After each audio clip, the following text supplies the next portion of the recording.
Hello नमस्कार दोस्तों, मैं आपके अपने channel all exams GK with Vipin में आपका स्वागत करता हूं।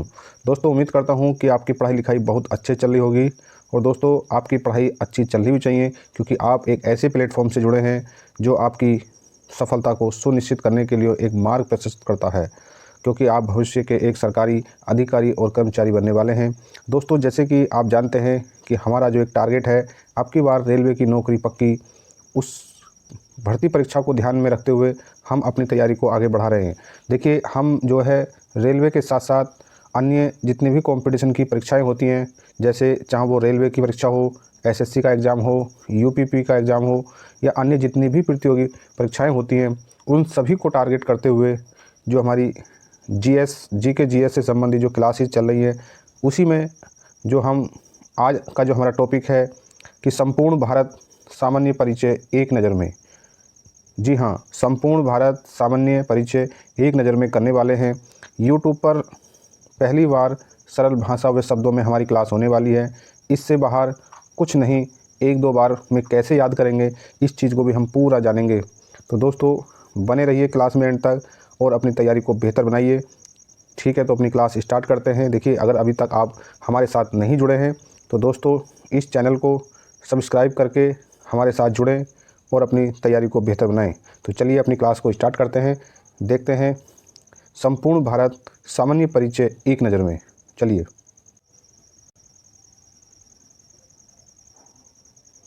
तो देखिए, आज का जो हमारा पहला प्रश्न है, यानी कि हमारा टॉपिक क्या है कि भारत एक दृष्टि में। ठीक है, क्या है हमारा टॉपिक? भारत एक दृष्टि में। तो हम इसे बड़े अच्छे से पढ़ने वाले हैं और ये क्लास हमारी बहुत बेहतर होने वाली है। बस आपको क्या करना है, अपने कान में ईयरफोन लगाओ।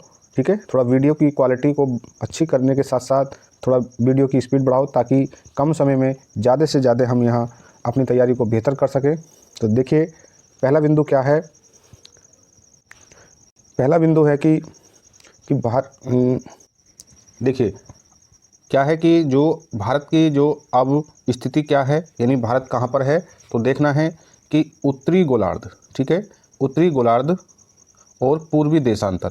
कहने का मतलब ये है कि जो भारत की जो स्थिति है, देखिए भारत की स्थिति कहाँ पर है, तो जो भारत की स्थिति है वो कहाँ पर है, यहाँ पर है।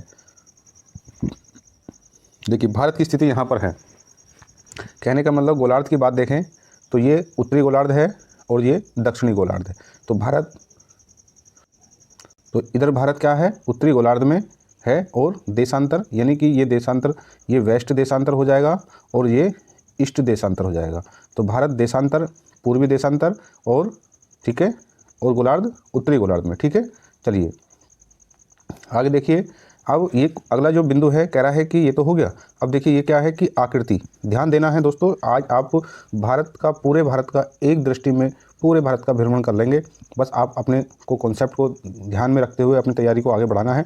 देखिए, पहला हो गया कि भारत की स्थिति कहाँ है, तो भारत की स्थिति उत्तरी गोलार्ध में। ठीक है, और पूर्वी देशांतर में। आपसे ये परीक्षा में प्रश्न बिल्कुल इसी तरीके से पूछा जाता है कि भारत की स्थिति क्या है। ठीक है, बस आपको अपना कॉन्सेप्ट ध्यान रखना है, उत्तरी गोलार्ध और पूर्वी देशांतर। ठीक है, आपसे पूछेगा कि भारत की आकृति कैसी है, कि भारत त्रिभुजाकार है या भारत आयताकार है। तो भारत जो है चतुष्कोणीय है। ठीक है, भारत कैसा है, तो भारत लगभग चतुष्कोणीय है। ठीक है, ध्यान देना है, भारत जो है चतुष्कोणीय है। ठीक है, चलिए अब यहाँ देखिए क्या है कि राजधानी, भारत की राजधानी क्या है, दिल्ली है। आपको ध्यान देना है कि भारत की राजधानी दिल्ली है। ठीक है, अब आपसे कोई सवाल पूछे कि बताइए कि भारत की जो राजधानी नई दिल्ली कब बनी, तो आप क्या बताएंगे? भारत की राजधानी नई दिल्ली कब बनी, तो आप क्या बताएंगे कि 1912 में भारत की राजधानी नई दिल्ली बनी। ठीक है, कोई आपसे पूछे कि भारत की राजधानी नई दिल्ली से पहले क्या थी, तो कोलकाता थी। ठीक है, अच्छा एक चीज़ और है कि थोड़ा सा इस पे चर्चा करना चाहेंगे, क्योंकि इससे संबंधित 2-3 फैक्ट हैं और परीक्षाओं में पूछ भी लिया जाता है कि बताइए कि जो भारत की राजधानी नई दिल्ली से पहले कोलकाता थी, तो कोलकाता से भारत की राजधानी नई दिल्ली 1912 में बनी। परंतु हम आपको बताना चाहेंगे कि दिसंबर 1911 में, ध्यान देना है, दिसंबर 1911 में इसकी घोषणा हुई थी कि भारत की राजधानी अब कोलकाता ना होकर नई दिल्ली होने वाली है। तो घोषणा दिसंबर 1911 में हुई और बनी कब, 1912 में। उस टाइम भारत में किस गवर्नर का शासनकाल था? तो लॉर्ड हार्डिंग द्वितीय का शासनकाल था। ठीक है, चलिए आगे देखिए। आगे क्या है कि जो भारत है, भारत का जलवायु कैसी है? तो भारत की जलवायु मानसूनी जलवायु है। ठीक है, चलिए आगे देखिए क्या है कि राज्यों की कुल संख्या कितनी है? तो वर्तमान में भारत में 28 राज्य हैं और केंद्र शासित प्रदेशों की कुल संख्या कितनी है? तो केंद्र शासित प्रदेशों की कुल संख्या 8 है। तो आपको ध्यान देना है 28 8 यानी 28 राज्य और 8 केंद्र शासित प्रदेश। ठीक है, चलिए आगे देखिए। देखिए अगला क्वेश्चन बहुत इंपॉर्टेंट क्वेश्चन है। अगला क्वेश्चन क्या है कि भारत का क्षेत्रफल कितना? देखिए ये स्टैटिस्टिक्स का क्वेश्चन है। ये क्वेश्चन अभी कोई ऐसा परिवर्तन नहीं है जो इसमें चेंजिंग हो। ठीक है, आप इसे पूरी तरह से रट लें या पूरी तरह से ध्यान दे लें। ये कितना है भारत का क्षेत्रफल? तो 32,87,263 वर्ग किलोमीटर। आपको इसको पूरी तरह ध्यान रखना है। 32,87,263 वर्ग किलोमीटर पूछ लिया जाता है। देखिए अगला क्वेश्चन क्या है? अगला जो टॉपिक है, अगला जो बिंदु है, अगला बिंदु है कि विश्व क्षेत्रफल में भारत का प्रतिशत कितना है? कॉन्सेप्ट अपना क्लियर कर लीजिएगा कि पूरे विश्व का जितना क्षेत्रफल है, पूरे विश्व का जितना क्षेत्रफल है, उस क्षेत्रफल में भारत के पास कितना एरिया है? तो भारत के पास जो है 2.42% क्षेत्रफल भारत के पास है। आपका कॉन्सेप्ट इससे क्लियर हो गया होगा।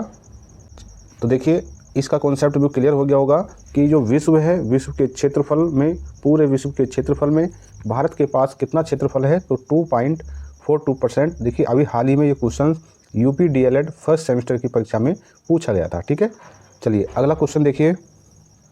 अगला क्वेश्चन क्या बना है कि क्षेत्रफल की जो दृष्टि से विश्व में स्थान। देखिए भारत जो है 2.42% एरिया लेने के साथ विश्व में उसका स्थान कौन सा है? तो 7वां। इस कॉन्सेप्ट को कंटिन्यू एक दूसरे से रिलेट करते हुए देखना है कि जब भारत ने पूरे क्षेत्रफल का, विश्व के पूरे क्षेत्रफल का 2.42% लिया तो उसका स्थान कौन सा बना? 7वां। ठीक है, ये चीज़ क्लियर हो गई होगी कि भारत जो है क्षेत्रफल के मामले में 7वें स्थान पर आता है। ठीक है, चलिए आगे देखिए। क्षेत्रफल की दृष्टि से एशिया में स्थान कौन सा है? दूसरा। ठीक है, ऑल ओवर वर्ल्ड में क्षेत्रफल की दृष्टि में भारत का स्थान 7वां था, परंतु एशिया महाद्वीप में दूसरा स्थान आता है। ठीक है, चलिए आगे देखिए। आगे क्या है? अच्छा, मोस्ट इम्पोर्टेंट इस टाइम बिंदु पर चर्चा हो रही है, आपको ध्यान देना है। ठीक है, आगे क्या लिखा है कि जो क्षेत्रफल है, क्षेत्रफल में भारत से 6 बड़े देश, क्योंकि हमने देखा हमारा जो स्थान है क्षेत्रफल में 7वां है और 6 हमसे बड़े भी तो होंगे, तो हम उन्हें देखते हैं कि हमसे बड़े देश कौन कौन से हैं। तो ध्यान देना है, पहले आपको रूस है।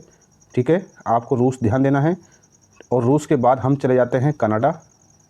ठीक है, और कनाडा से फिर रूस के नीचे चीन के पास आ जाते हैं और फिर हम अमेरिका चले जाते हैं। अमेरिका से फिर नीचे ब्राज़ील आ जाते हैं और ब्राज़ील से, ठीक है, तो हमने क्या देखा? ब्राज़ील और छठे नंबर पर ऑस्ट्रेलिया है।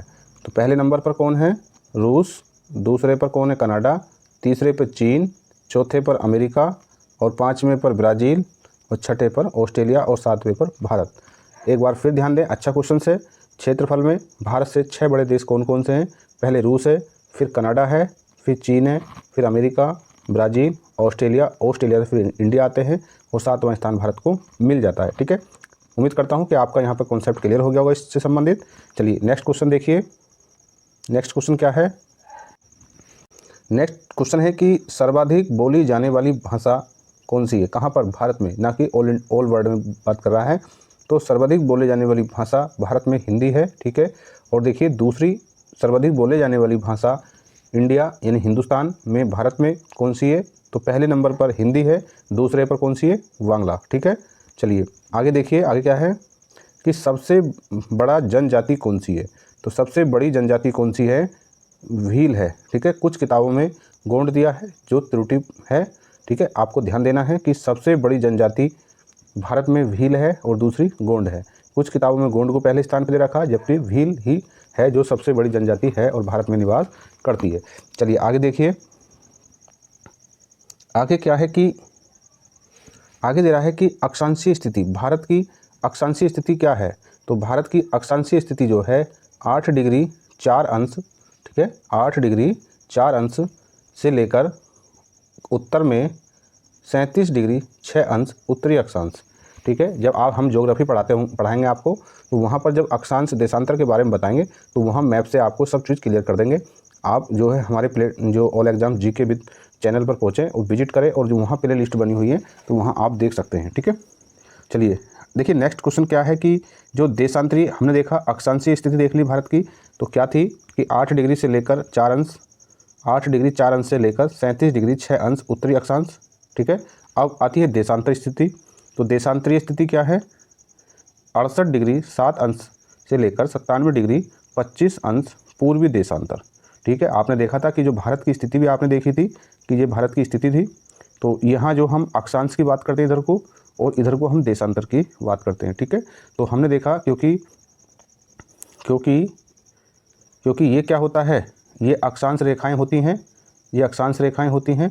ठीक है, इस तरीके से अक्षांश रेखाएं होती हैं, और ये क्या होती हैं, ये जो होती हैं इस तरीके से जो रेखाएं होती हैं, इस तरीके से जो रेखाएं होती हैं उन्हें हम देशांतर रेखाएं बोलते हैं पृथ्वी पर। ठीक है, और ये क्या होती हैं, अक्षांश रेखाएं होती हैं, ये अक्षांश रेखाएं होती हैं। ठीक है, आपको ये कॉन्सेप्ट क्लियर होना चाहिए।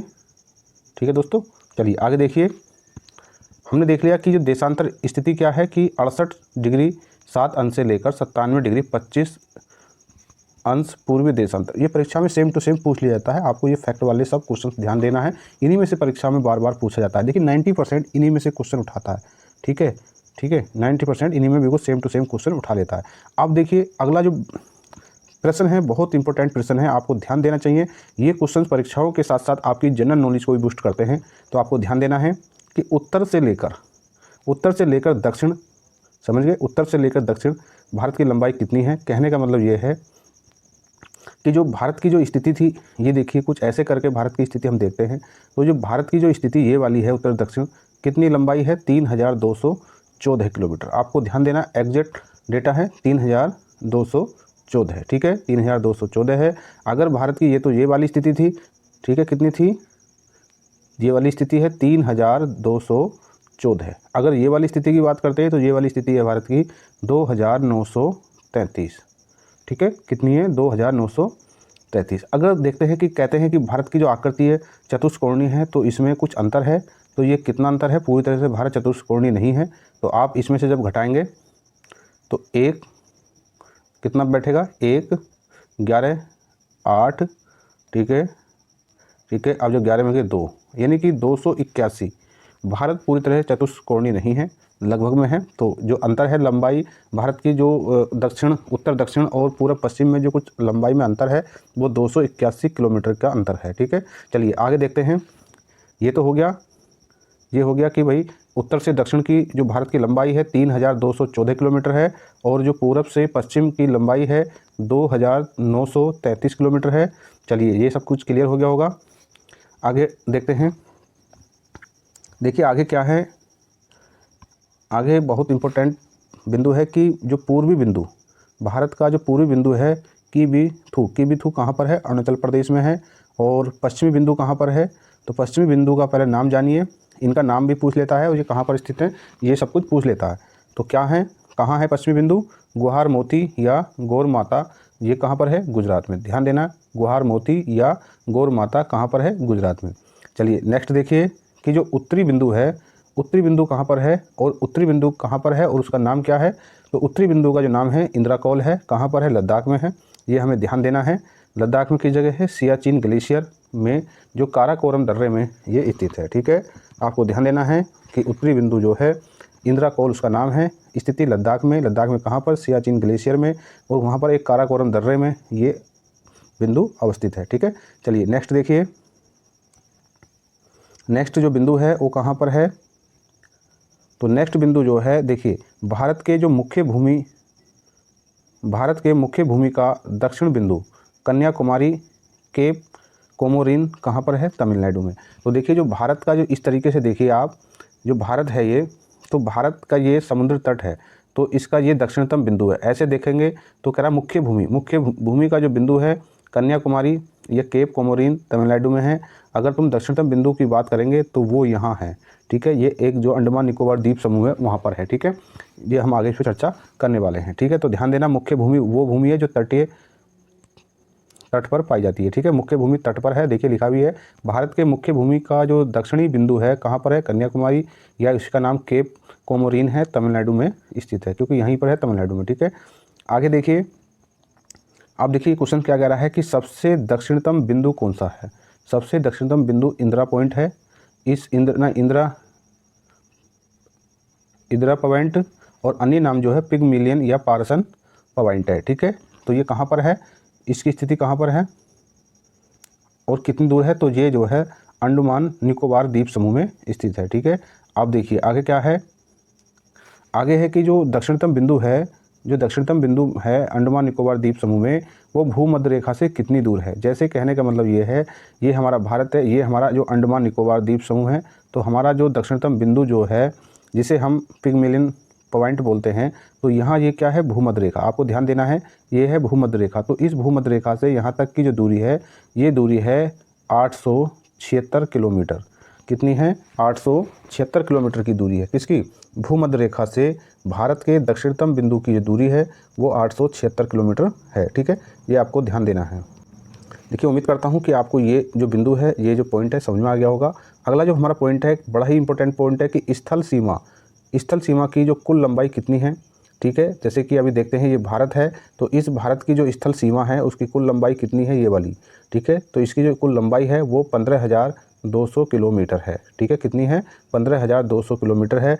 अब बात आती है कि अगला जो बिंदु है, अगला जो पॉइंट है, मुख्य भूमि के तट की लंबाई, यानी कि जो भारत है, ठीक है, जो हमारा भारत है, जैसे कि ये देखिए, ये हमारा जो भारत है, तो जो भारत की जो तटीय स्थिति थी ये वाली, तो ये जो तटीय स्थिति है, तो इस तटीय स्थिति की जो लंबाई है वो कितनी है, तो 6,100 है। ठीक है, यानी कि 6100 किलोमीटर है। ठीक है, कौन सी, तटीय भूमि। ठीक है, तटीय भूमि, अगर मुख्य भूमि के तटीय लंबाई कितनी है, तो ये जो नीचे समुद्र तट है, तो समुद्र तट यानी कि भारत की जो लंबाई है 6100 किलोमीटर है। ठीक है, 6,100 किलोमीटर है। ठीक है, अब अगला जो बिंदु है वो क्या है कि द्वीपों सहित, जिसमें छोटे छोटे द्वीप हैं, जैसे कि लक्षद्वीप और अंडमान निकोबार द्वीप समूह है, तो उनके जो द्वीप है, उनकी जो तटीय भूमि है, उसकी लंबाई को जोड़ते हुए कुल तटीय लंबाई कितनी है, तो वो है 7,516.6 किलोमीटर। ये आपको कॉन्सेप्ट क्लियर हो गए होंगे। चलिए आगे देखते हैं, बहुत ही इंपॉर्टेंट यहाँ बिंदु यानी पॉइंट चल रहे हैं, क्योंकि इसमें भारत का सामान्य परिचय एक नज़र में है। देखिए अगला बिंदु क्या है, अगला बिंदु है कि समुद्र तट से लगे भारतीय राज्यों की संख्या कितनी है, तो आपको ध्यान देना है 9। ठीक है, जो समुद्र तट था, इस तरीके से जो समुद्र तट है, तो समुद्र तट, ये जो समुद्र तट है, तो इससे जो लगे भारतीय राज्यों की संख्या कितनी है, 9। अगर हम ऊपर की बात करते हैं कि भाई जो भारत है, जो भारत,